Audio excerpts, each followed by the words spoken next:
Buenas tardes, Antonio Cimadevilla, ¿qué tal? Buenas tardes. Buenas tardes, gracias por dejarme participar hoy. Estamos bien, contentos de poder participar. Qué bueno, qué bueno. Muchas gracias por ingresar y estar en la actividad de hoy que estamos realizando desde Comodoro Rivadavia con esta línea interna que se llama Unión Cívica Radical de Barrio. Y bueno, para aquellas personas que se conectan la primera vez, la idea de esto siempre es capacitarnos, aprender algo más del Estado, y en esta oportunidad hay un órgano de control del Estado provincial que se llama Tribunal de Cuentas, y vamos a tener el honor y el placer de escuchar al presidente en ejercicio de este periodo, al señor Antonio Cimadevilla, que está en la ciudad de Trelew. Así que, Antonio, buenas tardes. Si te quieres ir presentando. Bien, bueno, vuelvo a agradecer por la participación. La idea de esta charla es dividirla en 4 temas. Primero, presentarme para que me conozcan de quién soy. El segundo punto yo lo llamo control público de la administración, donde voy a explicar en términos generales cómo es el control de la administración pública, los servicios u organismos que intervienen. El tercer punto, Tribunal de Cuentas, o sea, el control específico del organismo que este año me toca presidir a mí. Y el cuarto y último punto, que yo lo llamo herencia y actualidad, donde un poco lo que voy a explicar ahí es cómo recibimos el organismo, lo que hemos hecho y estamos haciendo y cómo está hoy. Bueno, en cuanto a la presentación, mi nombre es Antonio Cimadevilla. Yo soy hijo de Mario Jorge Cimadevilla y Nora Viviana Arza. Soy el hermano mayor de 3 varones. Cursé, estudié y tuve la suerte de recibirme en la Universidad de la Patagonia, acá en de Trelew, de contador público, de técnico universitario contable y de técnico en administración ambiental, y en la Universidad Empresarial Siglo XXI, de martillero y de corredor público nacional. Todo dentro de la rama de las ciencias económicas. Como para empezar ahora con el temario, ¿no?, que lo llamo control público en la administración, primero empiezo haciendo una pregunta. ¿Quiénes ejercen funciones de control en la administración pública provincial en general? Bueno, y ahí hablamos primero de los servicios administrativos, ¿no?, que son los más importantes en la relación con el Tribunal de Cuentas, la Contaduría General de la Provincia, el Tribunal de Cuentas, Fiscalía de Estado, Oficina Anticorrupción, tenemos también el Poder Judicial, Ceros, y ahora voy a explicar brevemente por qué incluyo a Ceros, y el Poder Legislativo. El Poder Legislativo también tiene funciones de control y lo incluyo como, por ejemplo, cuando interpelan ministros o funcionarios, cuando hacen pedidos de información o informes, cuando realiza o puede realizar auditorías o comisiones investigadoras. Cuando hablamos de control lo voy a dividir en 2. Ustedes podemos ejercer el control porque hay una ley que crea el organismo y así lo establece, y nos especifica cuáles son las funciones específicas de cada uno. Por ejemplo, ustedes, Tribunal de Cuentas, un control de forma posterior al pago, o por la actividad que realizan y que son los que están en mejores condiciones de poder controlar. Por eso incluyo a Ceros. Ceros, por su función, por su actividad, entiendo que es la que mejor condiciones está de controlar cuando una persona cobra doble sueldo en la administración pública. ¿Por qué? Porque los aportes de los 2 sueldos van a una misma base de datos. Después nos pueden decir que la base de datos no está actualizada, que falta mejorarla, modificarla, perfecto, pero la realidad es que es un organismo que por la información que maneja es el que está en condiciones de controlar en este caso. Aclarado un poco esto y los organismos más o menos o poderes que tienen funciones de control, voy a explicar básicamente cómo es el camino de un expediente. Desde el punto de vista del control, todo expediente inicia o empieza en un servicio administrativo. Ese servicio administrativo es el primer anticuerpo o línea de defensa de control que tiene el Estado.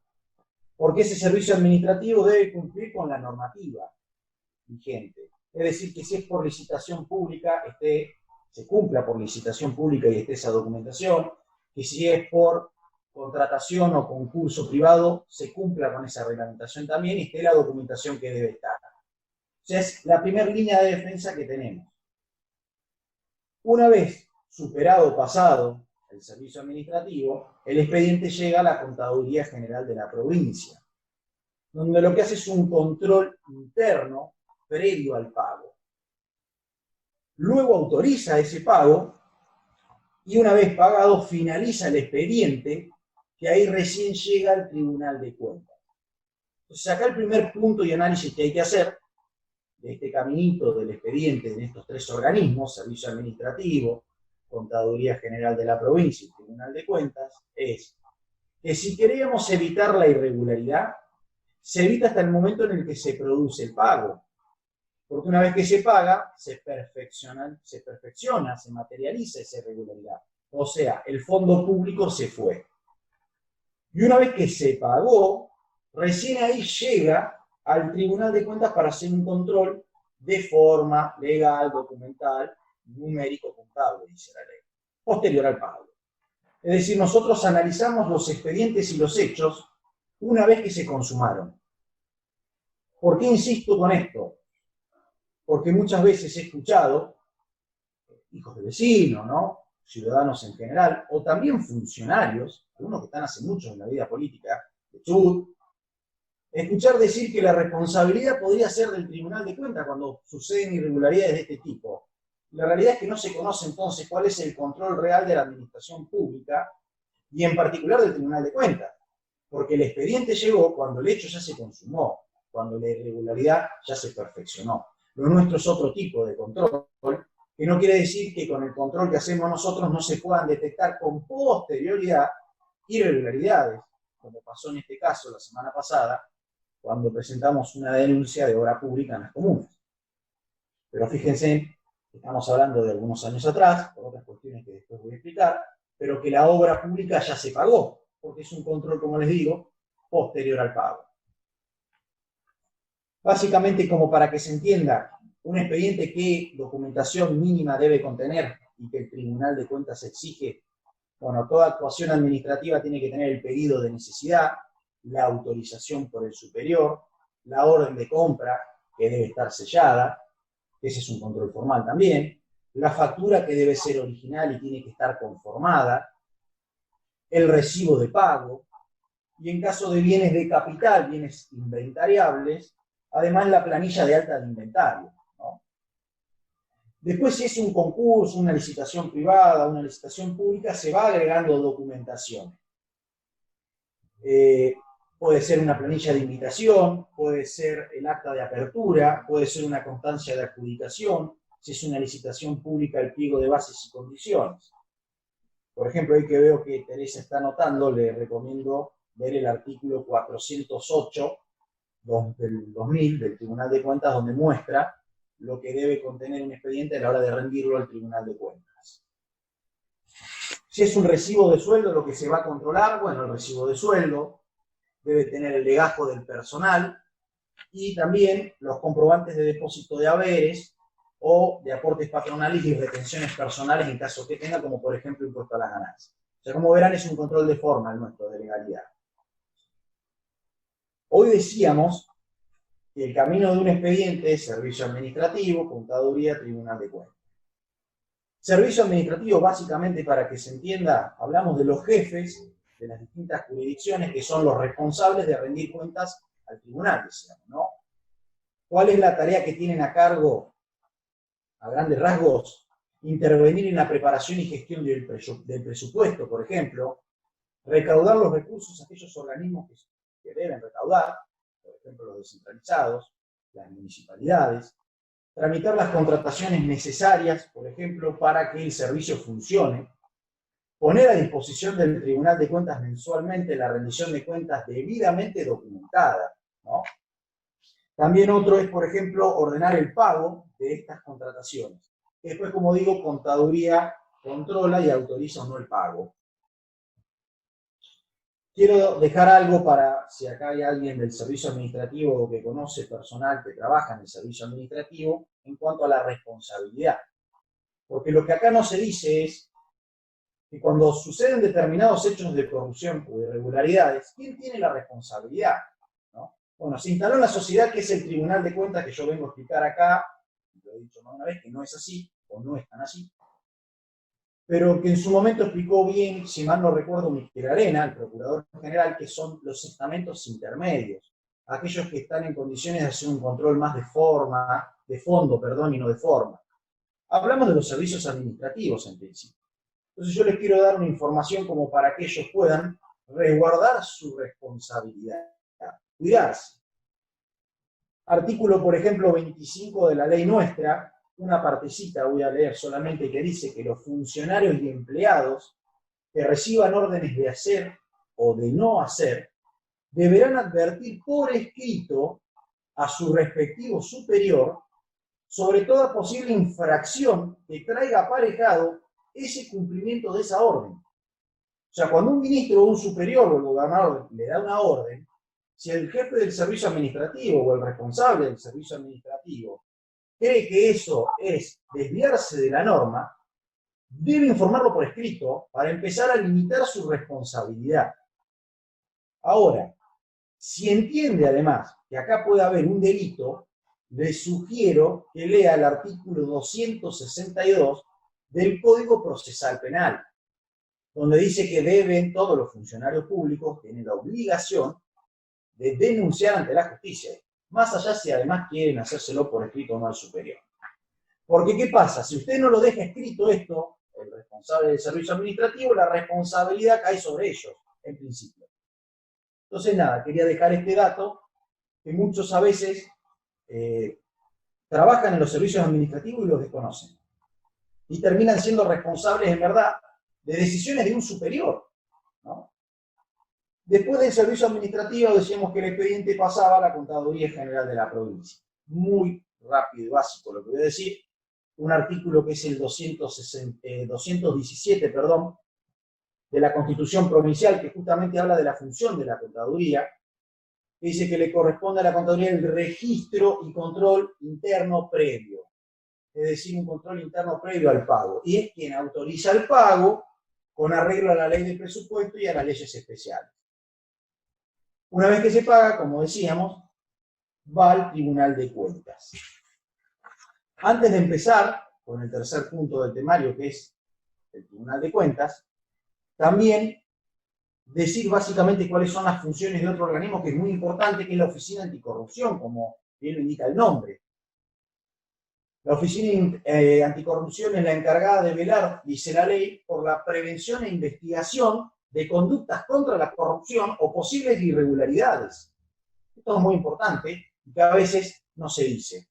Básicamente funciones que tiene recibir las denuncias que hace un agente público o un particular, como hicimos por ejemplo nosotros la semana pasada, denunciar ante el Poder Judicial cuando pudiera calificarse como delito, algún hecho de estos o actos, y constituirse también como parte querellante en procesos judiciales, ¿no? Como para dejar claro que hay organismos también que hacen el control y que son importantes. Además, como dije, del legislativo, del judicial, que tiene amplias facultades, que es muy importante también.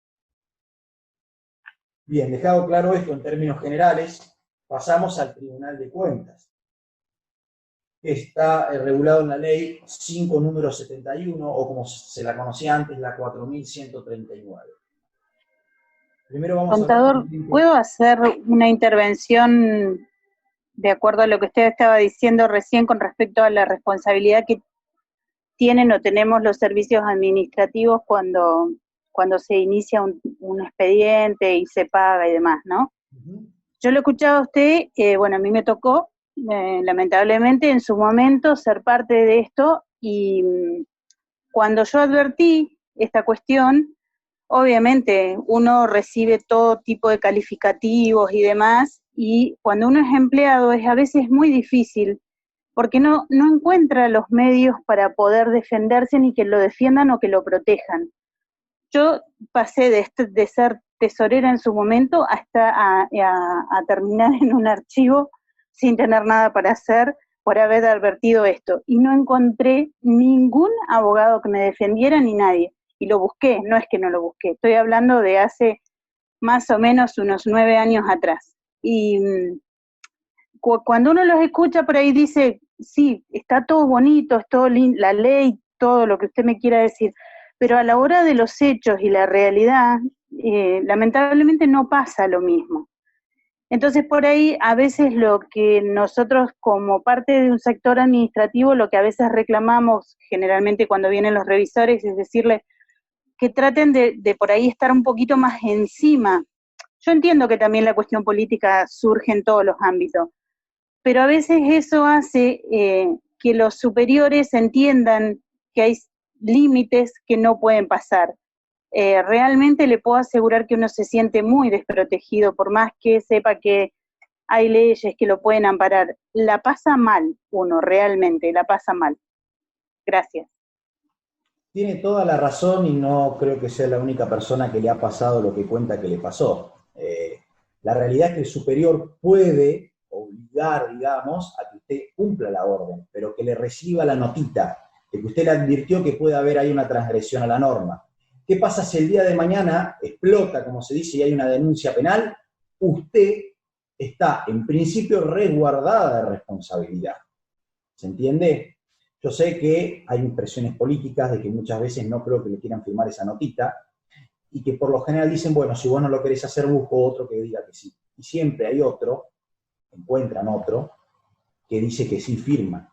Pero ese que firmó, sin analizar, sin saber, si algún día pasa algo, es el primero que va a tener problemas con la justicia. Son los estamentos intermedios. Agradezco el aporte, Teresa, pero sí es una realidad muy triste de la política y de la provincia en general. Volviendo al Tribunal de Cuentas, empezamos como muestra integrado, su integración, que lo dice el artículo 220 de la Constitución Provincial y el artículo 2 de la Ley Nuestra o Carta Orgánica. El Tribunal de Cuentas está integrado primero por 5 miembros, que es la cúpula política, que se lo conoce o se lo llama plenario.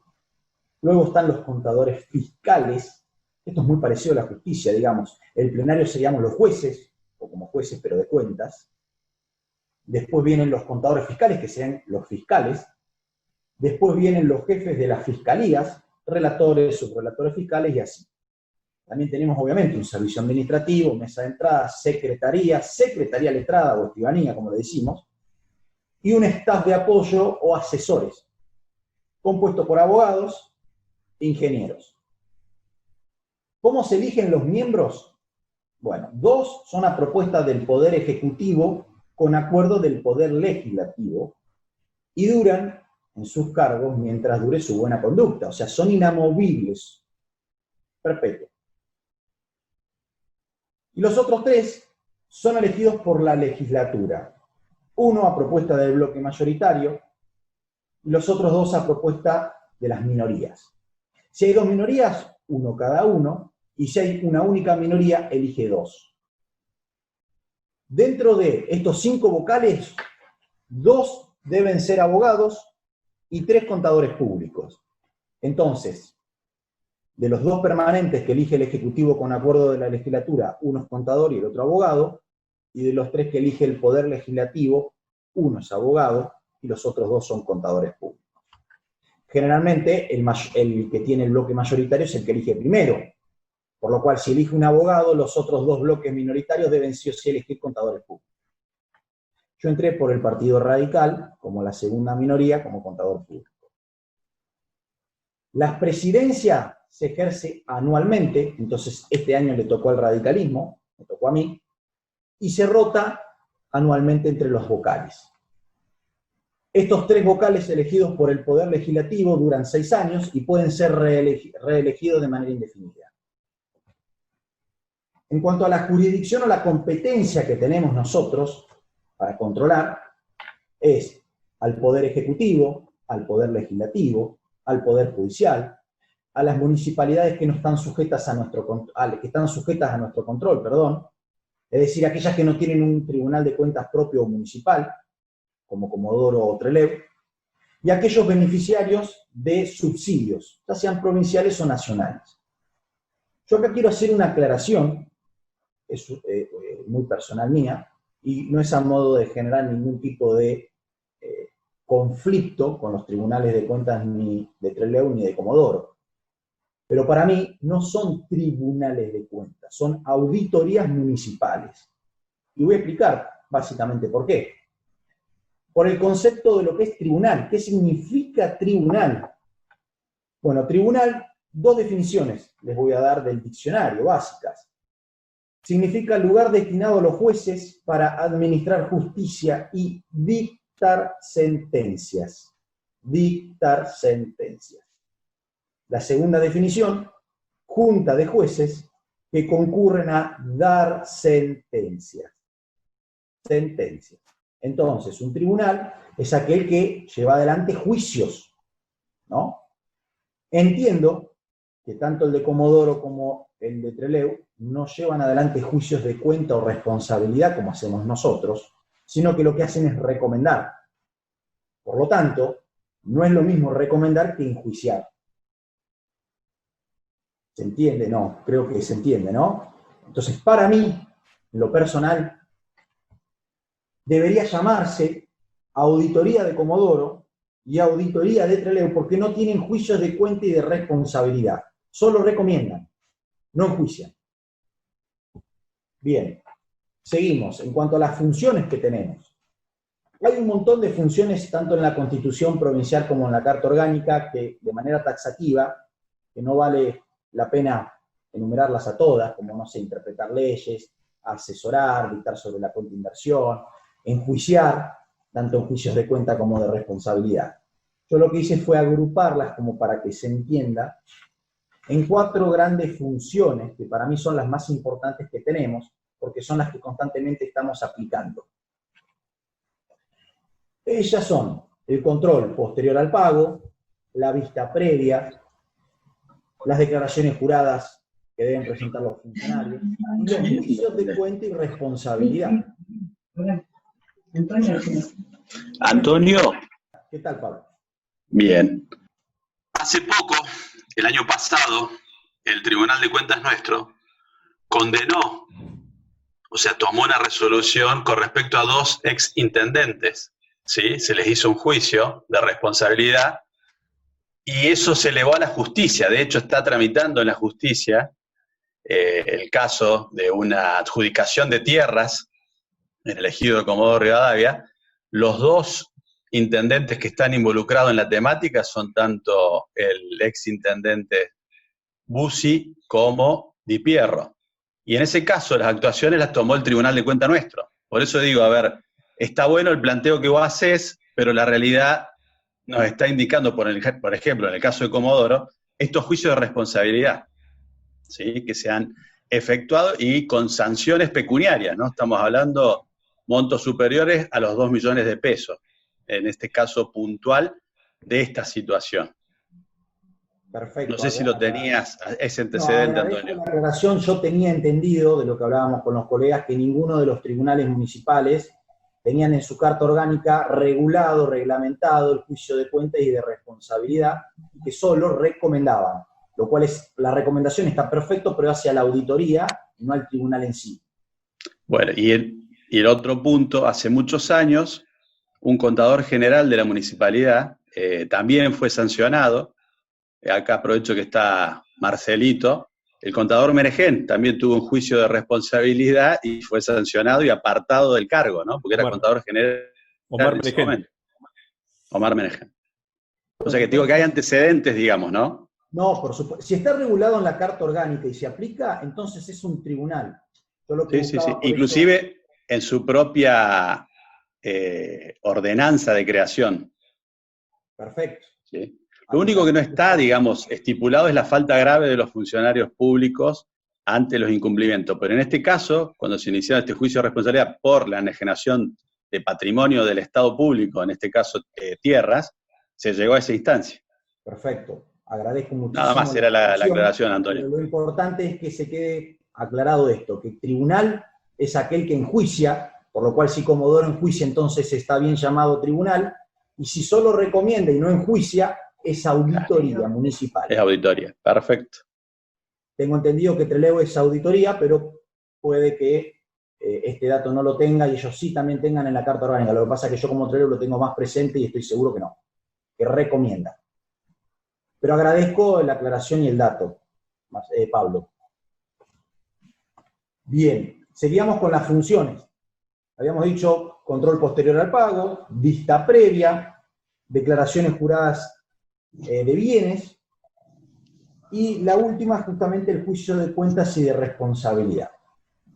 Con lo que hace el control posterior al pago, un poco ya lo hablamos, es un control, como decíamos, formal, legal, contable, numérico. El expediente llega cuando se terminó, cuando se pagó. Entonces, repito, si se buscaba evitar algún tipo de irregularidad, no estamos en condiciones con estos controles de evitarla, porque lo nuestro no es un control preventivo, sino ex post. La vista previa, otra de las funciones, es una excepción a la regla general, que lo establece el artículo 32 de nuestra ley, que es para aquellos organismos descentralizados, autárquicos, municipalidades, que superen los 300 módulos.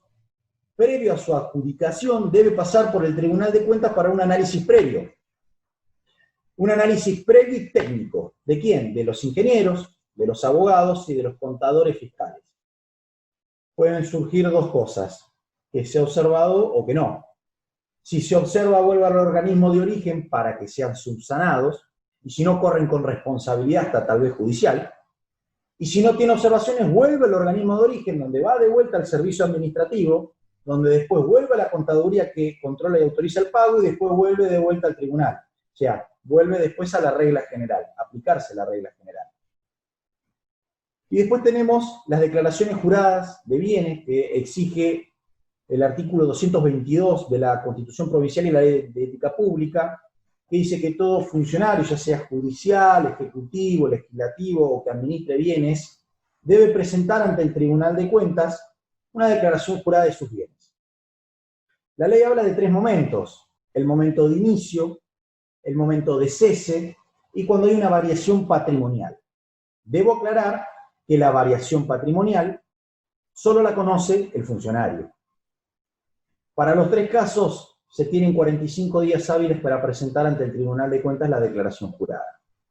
¿Qué pasa si no se presenta? Bueno, lo primero que debemos hacer nosotros es intimar. Luego podemos multar, donde la ley habla de un 30% de un módulo. Un módulo está en 8.700 pesos, así que más o menos 2.400, 2.500 pesos, lo cual creo que es bajo. Pero la ley también aclara que el primer responsable en presentar la declaración jurada es el propio funcionario, y en caso de que el funcionario no lo haga, el responsable es el servicio administrativo. Luego de vencido el plazo de los 45 días hábiles, ahí entra en juego el Tribunal de Cuentas, que debe culminar primero, debe intimar y luego aplicar multa.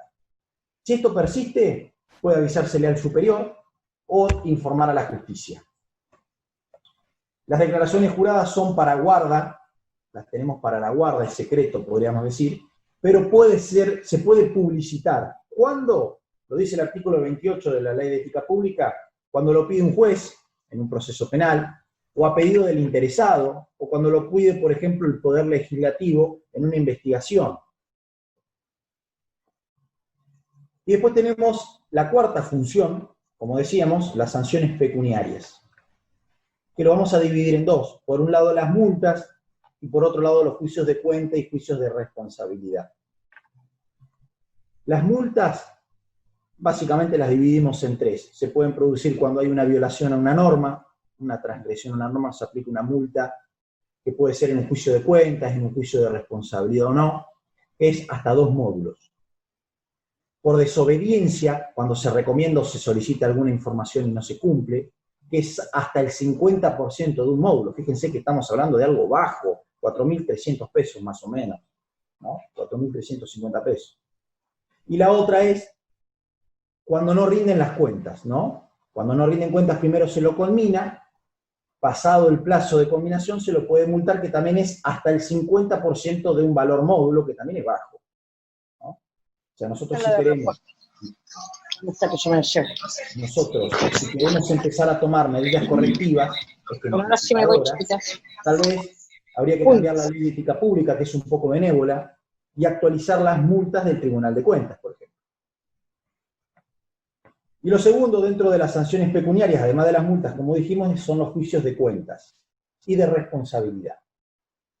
La ley, nuestra ley en el artículo 22, habla de que todo estipendiario y o cuentadante, dice, son dos figuras diferentes que ahora voy a explicar, dice que van a responder por los daños que por su culpa, que por su negligencia sufra la hacienda pública, y quedan sujetos a la jurisdicción justamente del Tribunal de Cuentas, que le compete formular cargos.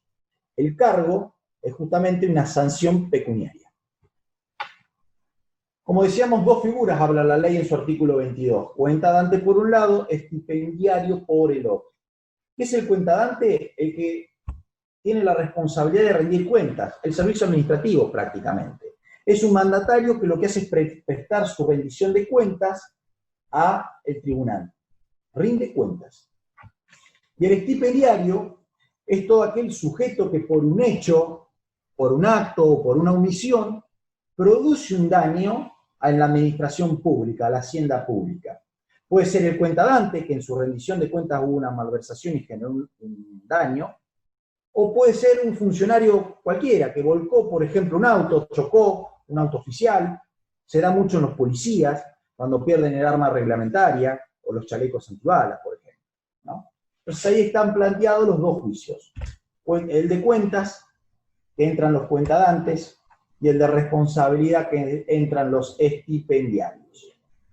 Respecto del juicio de cuentas, dice la ley que los funcionarios y empleados de la administración pública provincial y también las municipalidades, organismos descentralizados y demás, empresas del Estado, a quien se les haya confiado el cometido de recaudar, de percibir, de, no sé, de invertir, de pagar, de administrar, de custodiar fondos públicos o que hayan recibido subsidios, deben rendir cuentas al Tribunal de Cuentas de ellos. Entonces, en este juicio de cuentas, ¿qué se enjuicia? La cuenta, la rendición de cuenta en sí, es un juicio objetivo. ¿Qué se determina? Inexactitudes en las cuentas, montos adeudados, ¿no? Comprende a los cuentadantes, como decíamos nosotros. Lo que se busca acá es defender el patrimonio público, defender el patrimonio del Estado. Y se inicia con la presentación justamente de las cuentas por parte de los cuentadantes. Esa presentación de las cuentas puede ser total o parcial. Si es parcial, también primero se lo intima a que rinda la parte que le falte, y si no, se inicia el juicio de cuentas. Y el de responsabilidad, lo que se enjuicia ahí es a la persona. Entonces es un juicio subjetivo y no objetivo, porque no se enjuicia la cuenta sino a la persona. ¿Qué es lo que se busca determinar acá? Si hubo algún tipo de culpa o negligencia respecto de esa persona y cuál fue el daño causado. Comprende, como decíamos, a los estipendiarios, que puede venir al juicio de responsabilidad un cuentadantes, si en su rendición de cuentas hizo algún perjuicio, como por ejemplo les decía, chocar un auto oficial. Se inicia con un sumario y también tiene la misma finalidad que el otro juicio, defender el patrimonio público. En ambos casos, si el fallo nuestro es condenatorio, se aplica un cargo, como decíamos, que es una sanción pecuniaria. Bien. Yo tengo acá mi machete, ¿no? Finalizado las funciones en sí del Tribunal de Cuentas, básicamente explicado cómo funciona, les quiero bajar un poco a tierra cómo hacen los revisores su trabajo, que es un control posterior al pago, el primero que les dije de las 4 funciones. Generalmente, el jefe de fiscalía, que es un revisor, es un relator o subrelator fiscal, se los conoce, hace una planificación para todo el año. Y después el empleado lo que hace es cumplir, ejecutar esa planificación. Toma una muestra de expedientes de un mes X que va a controlar y solicita los expedientes o va al organismo a controlar. Hoy con el tema de la pandemia se nos ha hecho muy difícil viajar e ir a los organismos a controlar, ¿no? Se nos está haciendo un poco complicado y más lento en este sentido. Y lo que hace es se controla esto que decíamos hoy, que esté toda la documentación que como mínimo debe tener un expediente. Y en el caso, por ejemplo, de los recibos de sueldo, que yo lo expliqué la otra vez en un medio, por Tarola, lo que se hace también es lo mismo, se toma una muestra de recibos de sueldo en un organismo y se los va a ver. ¿Qué es lo que se ve? Se pide el recibo de sueldos y el legajo. Lo que se constata, como es un control justamente de legalidad, de forma documental, es que lo que está cobrando esa persona, supongamos que cobra título, tenga el título y que debe estar en el legajo. Entonces pueden pasar dos cosas, que esté esa documentación en el legajo o que no esté. Si no está, se lo observa y se le pide que lo rinda al tribunal. Y ahí, si lo rinde, la observación se subsana. Si no lo rinde, quiere decir que no tenía el título, se aplica una multa y una sanción, por ejemplo, de responsabilidad, podría ser, porque hay un daño, porque se estuvo pagando un concepto que no correspondía. Pero fíjense en que es un control de forma, nunca nosotros podemos saber, en este sentido, si la persona estaba acá, si fichaba y se iba, si era un ñoqui o no, o si tenía doble sueldo, ¿no? Por eso nombré en su momento, por ejemplo, a Ceros. Bien, finalizado esto, el cuarto y último punto, yo lo llamo herencia y actualidad. Donde acá lo que quiero resaltar y que quiero que la gente se grabe a fuego es que cada 6 años, cuando el Poder Legislativo elige vocales o cambia vocales, lo que está cambiando es la forma de impulsar los expedientes, la forma de fijar las prioridades de control, las formas de trabajar, ¿no?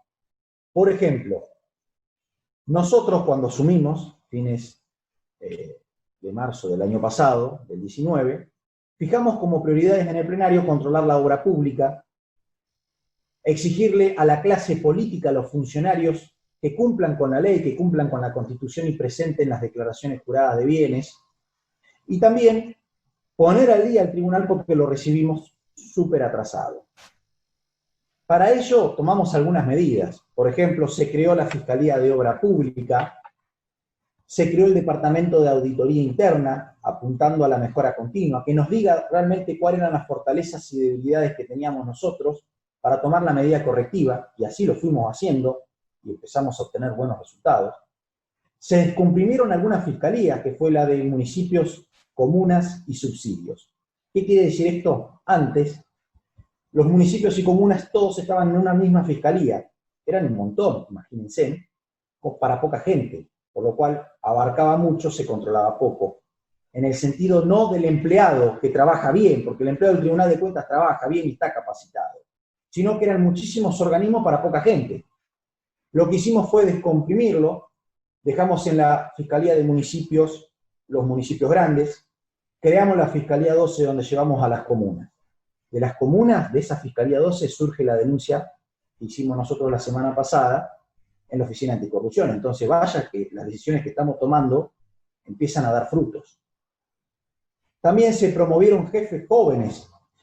Teníamos cuando asumimos 10 fiscalías, ahora hay 13, justamente porque descomprimimos municipios, comunas y subsidios.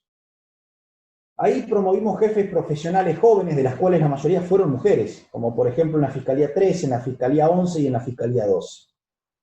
Les estamos dando mayor participación a la mujer en los puestos claves, que cuando asumimos estaba dispar con el varón.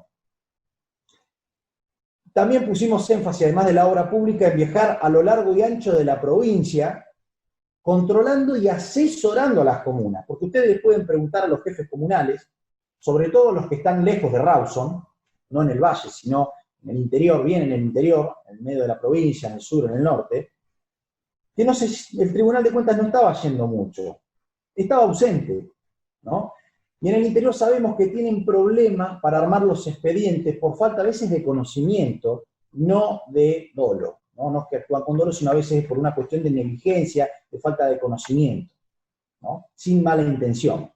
Entonces también fijamos como prioridad viajar a lo largo y ancho de la provincia, para además de controlar la obra pública y hacernos de la documentación que a veces no nos rendían, asesorar. Es el día de hoy que tanto la jefa de la Fiscalía 3 de municipios como la 12 de comunas tienen un contacto directo con estos jefes comunales, que lo pueden preguntar a cualquier jefe comunal que tienen los celulares y están en permanente contacto con ellos, evacuando dudas por WhatsApp o por llamadas. Esto antes no pasaba. Y eso mejora la rendición de cuentas, porque muchas veces las observaciones que hacía el tribunal eran observaciones intrascendentes y que se notaba que era por falta de conocimiento y asesoramiento. Lo cual nosotros entendimos que había una cierta responsabilidad del tribunal porque estaba ausente. Y una de las funciones del tribunal, si mal no recuerdo en su artículo 17 de la Carta Orgánica, es asesorar.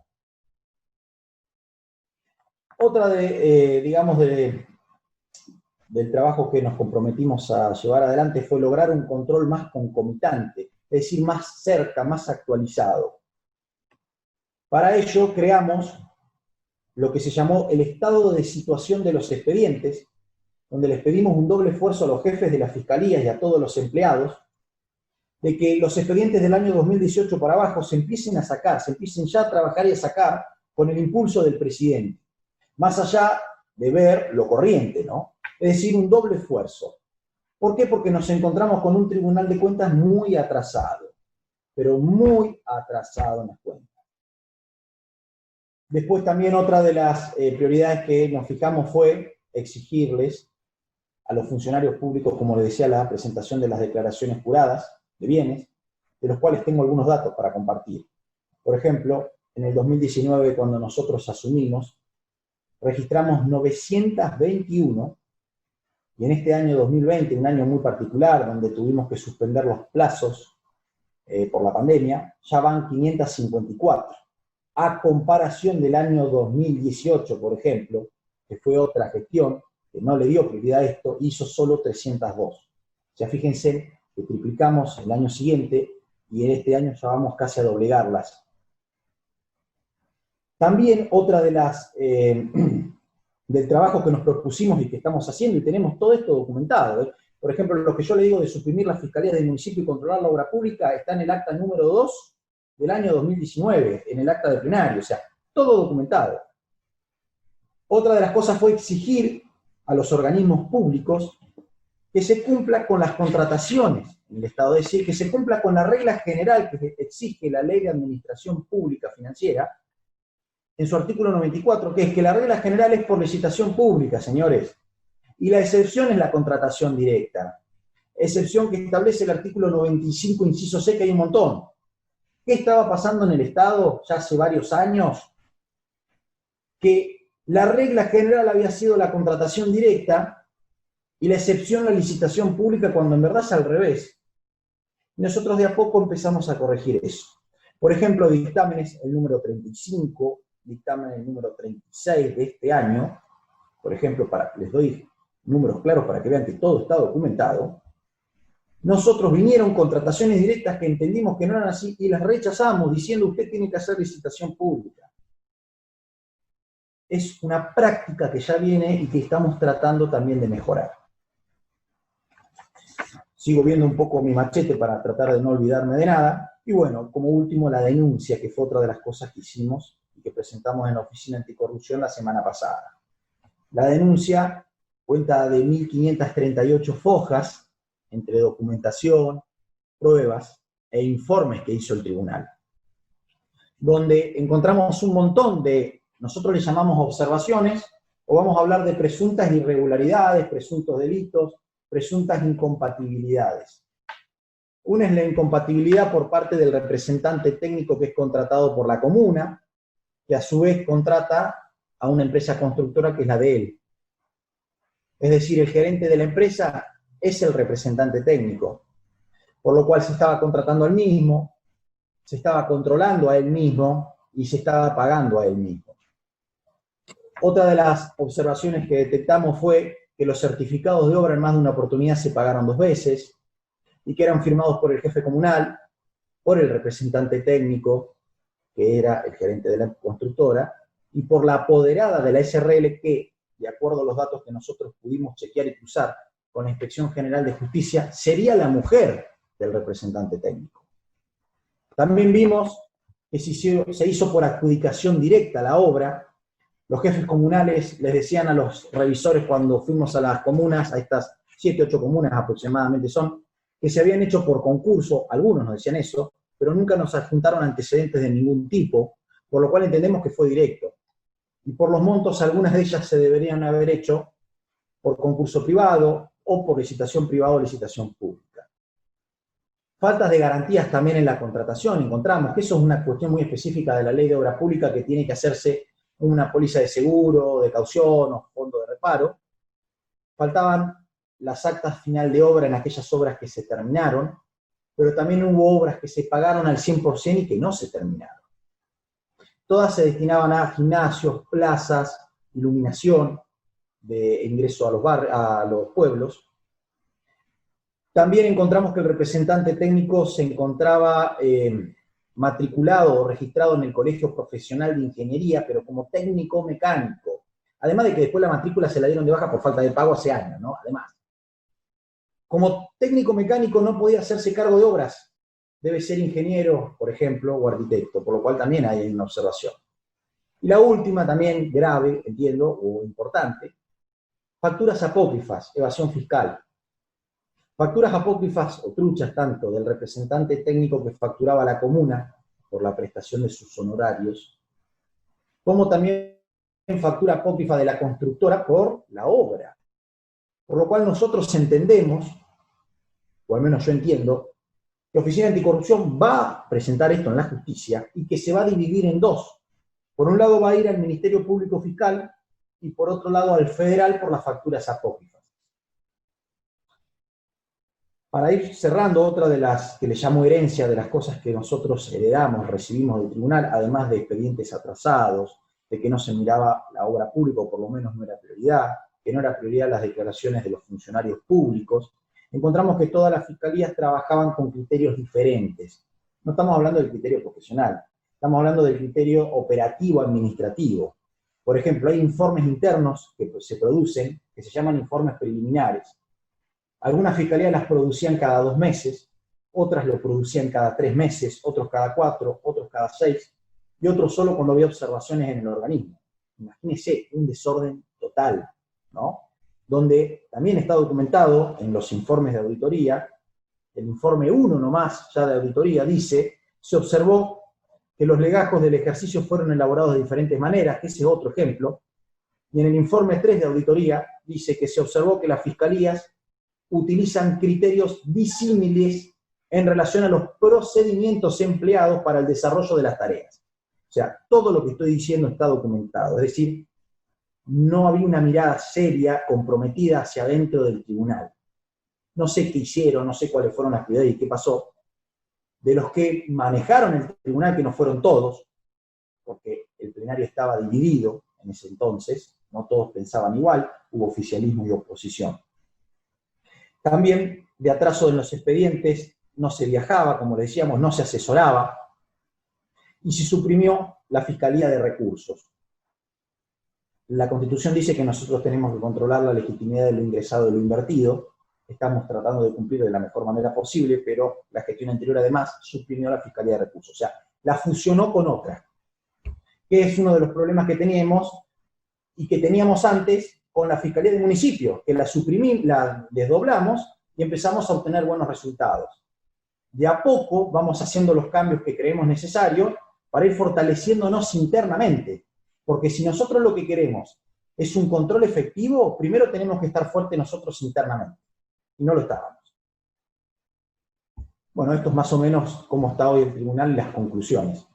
Y les agradezco por la participación y haberme escuchado atentamente.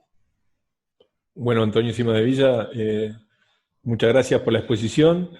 No sé si alguno de los oyentes participantes quiere hacer alguna consulta al presidente del Tribunal de Cuentas, lo tienen a esa disposición y pueden levantar la mano y hacerle cualquier consulta o inquietud.